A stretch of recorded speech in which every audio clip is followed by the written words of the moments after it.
Hello everyone. काफ़ी सारे students के मन में कॉमन डाउट है और वो कॉल करके मैसेज करके पर्सनली पूछ रहे हैं कि भैया सीसब काउंसलिंग का कल राउंड वन का सीट अलॉटमेंट का रिजल्ट आने वाला है। इसमें कट ऑफ में कितना ज़्यादा वेरिएशंस देखने को मिल सकता है, चाहे वो एनआईटीज कॉलेज हो गया, आपका ट्रिपल आईटीज हो गया, चाहे आपका जीएफटीआईज हो गया।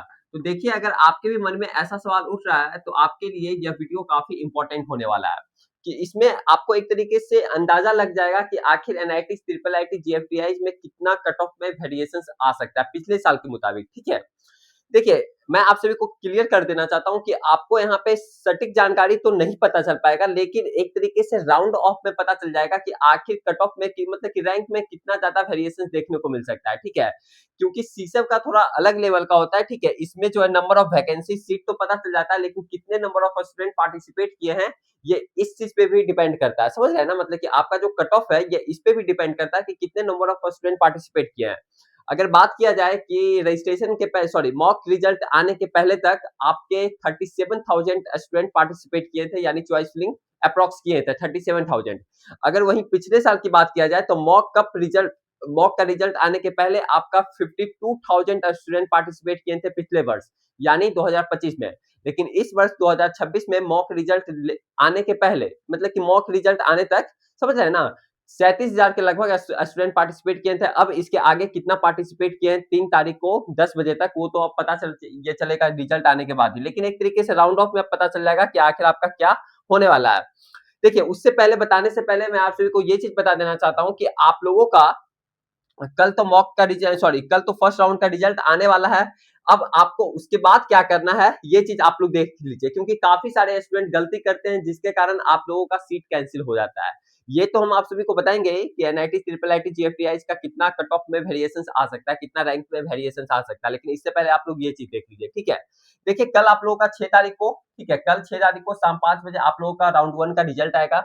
जैसे ही राउंड वन का रिजल्ट आता है, जिनको सीट आता है यानी जिनको सीट मिलता है, उनके पास 5 ऑप्शन देखने को मिल जाएगा। ठीक है, फ्रीज देखने को मिल जाएगा, स्लाइड हो गया, फ्लॉट हो गया, सरेंडर हो गया, विथड्रॉ हो गया और आपका एग्जिट हो गया। ठीक है, ये पांचों का मतलब आप लोग समझते होंगे, और अगर नहीं समझ रहे हैं तो मैं आप सभी को बता देना चाहता हूँ फिर से। ऐसे तो ऑलरेडी बहुत बार हम वीडियो में बता चुके हैं, ठीक है, लेकिन तब पर भी एक बार बता देना चाहता हूँ। देखिए, फ्रीज का मतलब क्या होता है कि अगर जो भी आपको सीट मिला, जो भी आपको ब्रांच मिला, ठीक है, उससे अगर आप सेटिस्फाई हैं, अगर संतुष्ट है, आपको नेक्स्ट राउंड में पार्टिसिपेट नहीं करना है, तो आपके पास वो चीज मतलब कि फ्रीज कर दीजिए। समझ रहे हैं ना, यानी कहने का मतलब क्या हुआ कि अगर आपको नेक्स्ट राउंड में पार्टिसिपेट नहीं करना है, यानी राउंड टू में अगर आपको पार्टिसिपेट नहीं करना है, ठीक है, तो आप फिर फ्रीज कर लीजिए। ठीक है, उस सीट से, उस ब्रांच से, उस कॉलेज से आप सेटिस्फाई हैं।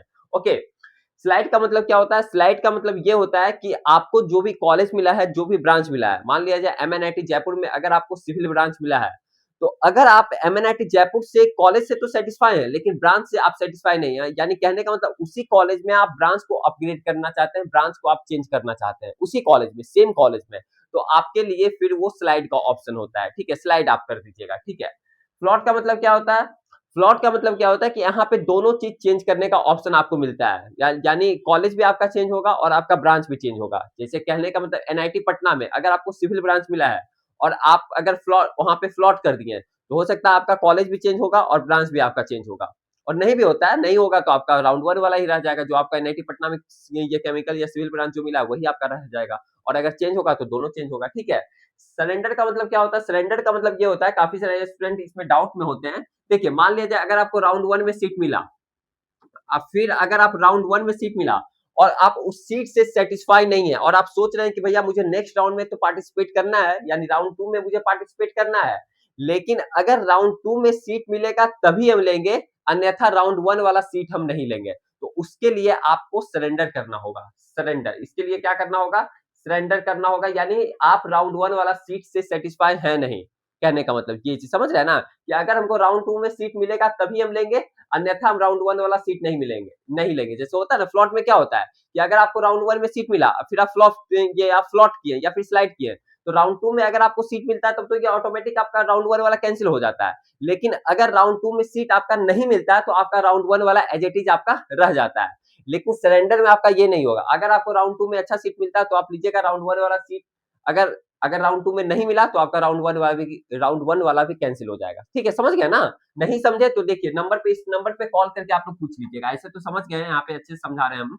7667140322। इस नंबर को आप लोग अभिजीत भैया या फिर विद्यादानी एकेडमी के नाम से सेव कर लीजिए, और जो भी आपके पास मतलब कि डाउट हो रहा है, ठीक है, काफी सारे स्टूडेंट के मन में डाउट चलते रहते हैं और ये होना भी चाहिए, क्योंकि हम भी जिस स्टेज में थे आप लोग के स्टेज में, तो मुझे भी डाउट होते रहता था, ठीक है, डॉक्यूमेंट से इससे फिर रिलेटेड, तो मुझे कोई ऐसा कोई बताने वाला सिस्टम था नहीं, क्योंकि उस समय ऑनलाइन वगैरह उतना था नहीं, था बहुत थोड़ा बहुत था, ठीक है, तो हमको बार बार जाना पड़ता था या फिर काउंसलर के पास ऑफलाइन, जहां से हम करवाए थे, ठीक है, उनसे बात करना पड़ता था। तो आपके लिए तो अभी हम हैं, ठीक है, तो इस नंबर पे आप कॉल करके पूछ सकते हैं अगर कुछ भी डाउट हो रहा है तो, ठीक है, अभिजीत भैया के नाम से इस नंबर को आप लोग सेव कर लीजिएगा। ओके, देखिए विथड्रॉ में क्या होता है, विथड्रॉ में आपका ये होता है कि आपको अगर राउंड 1 में सीट मिला और आप राउंड 1 में सीट से सेटिस्फाई भी नहीं है और आपको राउंड 2 में पार्टिसिपेट करना भी नहीं है, ठीक है, हो सकता है किसी कारणवश से आप सेटिस्फाई नहीं है, मतलब कि एडमिशन लेना नहीं चाह रहे हैं, तो आप डायरेक्ट राउंड 1 में आप सीट को विथड्रॉ कर लीजिए और आपका जो भी पैसा होगा वापस कट करके आ जाएगा, ठीक है। लेकिन अगर काफी सारे स्टूडेंट के मन में ये भी डाउट है कि भैया अगर मुझे राउंड 1 में तो सीट मिला, ठीक है, राउंड 1 में सीट मिला, ठीक है, और राउंड 2 में अगर हमको सीट मिल जाता है लेकिन हम इस सीट से सेटिस्फाई नहीं है, तब तो मुझे यही सीट ये लेना पड़ेगा, क्योंकि अगर आपको राउंड 2 में जो सीट मिलता है, ठीक है, तो राउंड 1 वाला जो सीट था वो आपका ऑटोमेटिक कैंसिल हो जाता है, ठीक है। तो क्या भैया हम राउंड 2 में जो सीट मिला और उससे हम सेटिस्फाई नहीं है, तो क्या उस समय हम विथड्रॉ कर सकते हैं?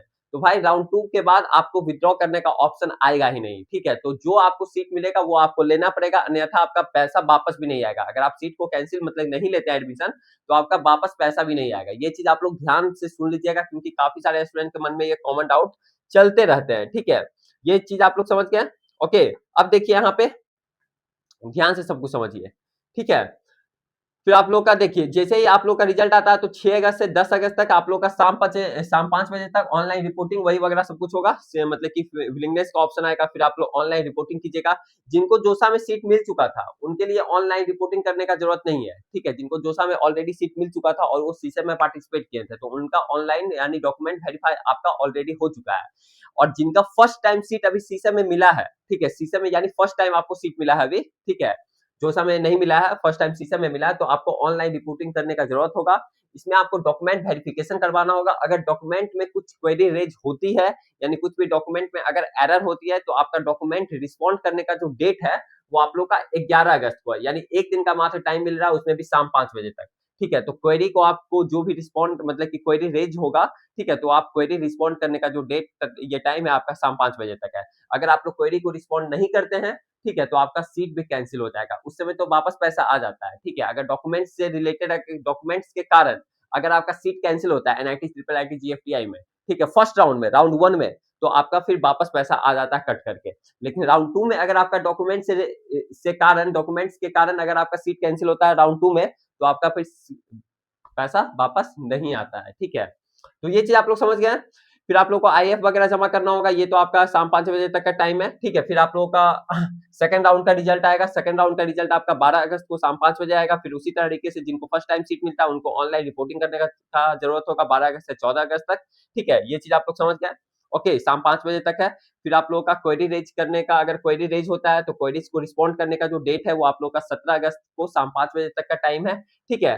फिर आप लोग का इस तरीके से IF2 जमा करना होगा। फिर आप लोग का फिजिकल रिपोर्टिंग का जो है वो आपका 13 अगस्त से 18 अगस्त तक होने वाला है। क्या-क्या इसमें डॉक्यूमेंट्स लगेगा, इस पे ऑलरेडी वीडियो बन चुका है, आप लोग जा करके देख लीजिएगा, ठीक है। आप लोग वीडियो सेक्शन में जाइएगा विद्यादानी के एकेडमी चैनल पे, वहां पे क्या-क्या डॉक्यूमेंट्स लगेगा फिजिकल रिपोर्टिंग के टाइम ऑलरेडी इस पे वीडियो बन चुका है, आप लोग जा करके देखिए, ठीक है। अब बात कर लेते हैं कि क्या आपका एनआईटी ट्रिपल आईटी जीएफटीआई में कट ऑफ में क्या रहने वाला है, ठीक है, कितना रैंक में क्या आने वाला है।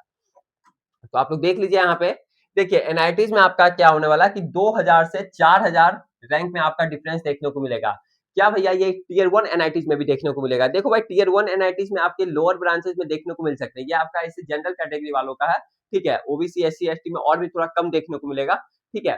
तो समझिए कि टीयर 1 एनआईटीज में लोअर ब्रांचेज में उसमें भी बहुत कम चांसेज है, ठीक है, कि आपका 2000 से 4000 रैंक में डिफरेंस देखने को मिलेगा।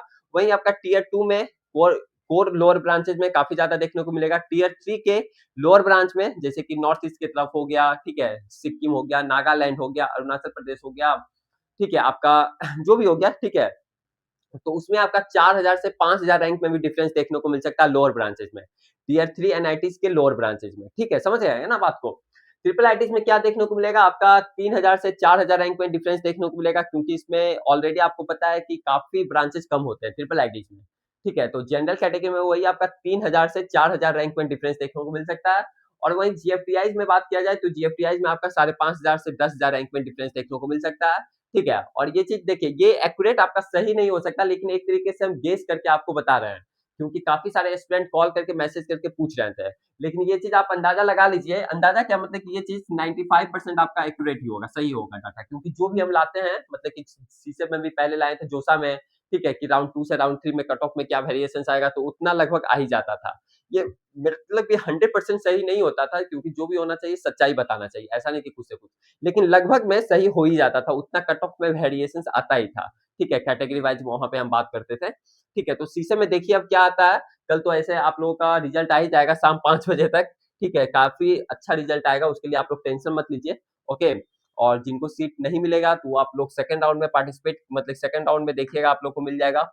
और जिनको सीट मान लिया जाए इस बार नहीं मिलता है, ड्रॉप लेने के बारे में सोच लिए हैं, तो आप लोग भी चैनल को सब्सक्राइब करके रखिएगा, क्योंकि इस चैनल पे आप लोगों के लिए ऑथेंटिक वीडियो सब कुछ आएगा। ठीक है, जेईई मेंस 2027 के लिए प्रिपरेशन कैसे करें, आप लोग के लिए बेस्ट बुक कौन सा रहेगा, ठीक है, मैथ्स के लिए, फिजिक्स के लिए, केमिस्ट्री के लिए, ताकि आप अभी से ही पढ़ें। ठीक है, आपके पास जो भी अब 4 से 5 महीना का टाइम बचा हुआ है, क्योंकि जनवरी में फिर से आप लोग का एग्जाम होगा। आप लोगों को लगता होगा कि 1 साल का टाइम है, 1 ईयर का टाइम अब नहीं है आपके पास, केवल 4 से 5 महीना का टाइम है, क्योंकि अगस्त आप लोग का चल रहा है, सितंबर, अक्टूबर, नवंबर, दिसंबर, 4 महीना। जनवरी में तो पेपर होगा ही, उसमें भी समझ लीजिए, तो बीच में तो फेस्टिवल वगैरह ही आ जाता है, दुर्गा पूजा हो गया, दशहरा हो गया, ये दीपावली हो गया, छठ पूजा हो गया, ठीक है? तो आपका फेस्टिवल में ही निकल जाएगा, फिर कुछ से कुछ घर में भी ऑकेज़न वगैरह होते रहते हैं, तो उसमें फिर आपका निकल जाएगा टाइम। तो ये सब टाइम को अभी से ही आपको यूटिलाइज़ करना पड़ेगा, मतलब कि बचाना पड़ेगा, इसको सही जगह उपयोग करना पड़ेगा, यानी आपको पढ़ाई पे ज़्यादा ध्यान देना पड़ेगा, समझ गए ना?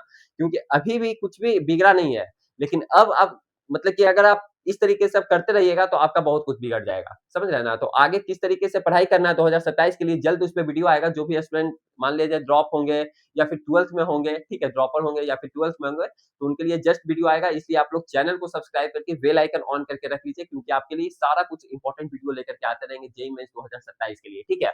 और कुछ भी डाउट हो रहा है, तो इस नंबर पे कॉल करके अधिक से अधिक जानकारी को प्राप्त कर सकते हैं, 7667140322। इस नंबर को आप लोग अभिजीत भैया या फिर विद्यादानी एकेडमी के नाम से सेव कर लीजिएगा। तो फिर मिलते हैं आप सभी के साथ आगे आने वाला वीडियो में, तब तक के लिए बाय बाय, टेक केयर।